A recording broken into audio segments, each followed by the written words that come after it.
لحد امتى؟ لحد امتى هتفضل واقف كده مش عارف ان انت لما بتضغط على الاهلي هتكسب عادي؟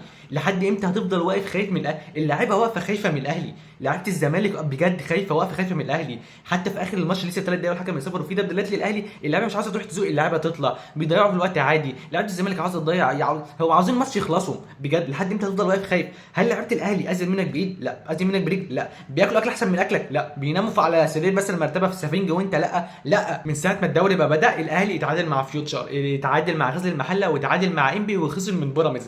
عارف ليه اتعادل مع، سيبك من انه خسر، عارف ليه اتعادل؟ عشان كانوا بيضغطوا على الاهلي. انت الاهلي يا جدعان ما فيش حد في الجهاز الفني كله قادر يحكم او يشوف من الماتش كده. احنا يا جدعان احنا فين يا جدعان؟ مفيش حد قادر يشوف ان انت لما بتضغط على الاهلي بتكسب، ان انت لما ما ينفعش تدي فرصه للاهلي ان هو يضغط عليك. مفيش حد واخد باله نهائي من الجهاز الفني او اي محلل اداء او اي حاجه، في اي حته، ان جابت محمد هاني دي تقدر تستغلها تجيب منها بلاوي. يا جدعان انا متاكد ان هي نفسيه. ليه لعيبه الزمالك بتنزل خايفه؟ والله ما بهزر. ليه بجد؟ نفسي حد يجاوبني ليه. انا عايز اسال سؤال. ما هو كل ماتش هنخسر، انا ما نجاوب دلوقتي. ليه بجد والله؟ ليه تنزل خايف من لاعب قصادك؟